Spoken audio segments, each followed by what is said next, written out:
Hi everyone, நீங்கள் இப்போ இந்த ஸ்க்ரீனில் பார்க்குற ஆப் நேம் தான் பைமோட். இதில் நீங்கள் எந்த ஒரு ப்ராடக்ட் பர்ச்சேஸ் பண்ணாலும் வெளியே வாங்குகிற ப்ராடக்டை விட நம்ம பைமோட் ஆப்பில் பர்ச்சேஸ் பண்ணிங்கன்னா அமௌண்ட் வைஸ் கம்மியாக இருக்கும். அது மட்டும் இல்லாமல் மந்த் எண்டில் டிஸ்கவுண்ட்டும் இருக்கும். ஸோ இன்றைக்கி நம்ம எதை பற்றி தெரிஞ்சுக்க போகிறோன்னா கற்றாழை பற்றி தான் தெரிஞ்சுக்க போகிறோம்.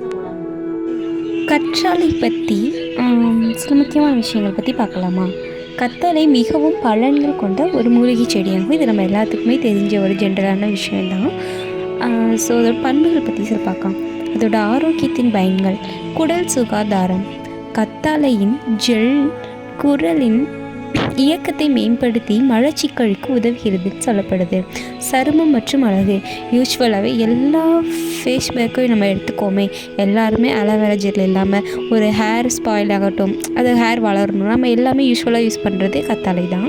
ஸோ அது என்னது, கத்தாழை ஜெல் சருமத்தை இளமையாகவும் பளபளப்பாகவும் வைத்துக்கொள்ள உதவுது. அது மட்டும் இல்லாமல் பருக்கள், நீரிழிவு அச்சத்தை குறைக்கும். புண்களை குணமாக்குதல். என்னடா இது புதுசாக இருக்குதுன்னு பார்க்கலாம். சூரிய ஒளி காயத்திற்கு தாங்காமல் செயல்படுகிறதுன்னு சொல்கிறாங்க. வெட்டுக்காய்கள் மற்றும் காய்ச்சல்களை விரைவாக குணமாக்குகிறது. முடி பராமரிப்பு. தழைச்சீவியத்தை குறைத்து முடியை ஆரோக்கியமாக வளர்க்க இது ரொம்ப யூஸ்ஃபுல்லாக இருக்காம். இரத்த சுத்திகரிப்பு. கத்தளி ஜூஸ் உடலுக்குள் இரத்தத்தை சுத்திகரிக்க உதவுகிறது. எப்படி பயன்படுத்தினா, ஜெல்லை நேரடியாக சருமத்திற்கோ அல்லது முடிக்கோ தடவலாம். அது நம்ம எல்லாத்துக்குமே தெரிஞ்சது தான்.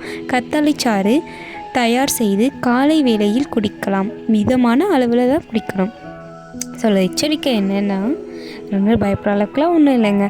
அதிகமாக உட்கொள்ளுவது உடல் சத்துக்கு ஏதாவது இருக்கும், ஏதாவது சைடு எஃபெக்ட் இருக்கும், அந்த மாதிரி சொல்கிறாங்க. கர்ப்பிணி பெண்கள் மற்றும் சிறுவர் மருத்துவ ஆலோசனையுடன் மட்டுமே இதை பயன்படுத்தணும். ஸோ அது மட்டும் இல்லாமல் ஒரு முக்கியமான ஒரு டிப் நான் சொல்கிறேன். என்ன ஒன்றுமே இல்லை, இப்போ நம்ம முடி வளரணும் அப்படின்னு நிறையா பேர் ட்ரை பண்ணிகிட்ருப்பாங்க. ஸோ அதுக்கு நம்ம என்ன பண்ணணும்னா, கத்தாழையை ஸோ நடுவில் கட் பண்ணி அந்த வெந்தயத்தில் போட்டு ஒரு பியூரான காட்டன் துணியில் சுற்றி வச்சுட்டு காலைல நம்ம எடுத்து பார்த்தோன்னா அந்த வெந்தயமானது முளைச்சிருக்கும்.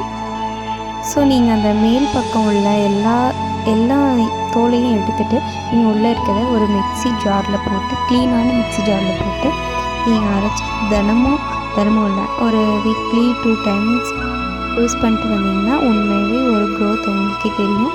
இது மேக்ஸிமம் கிராமப்புறங்கள்லாம் இதை யூஸ் பண்ணுறது வழக்கமாகவே இருக்குது.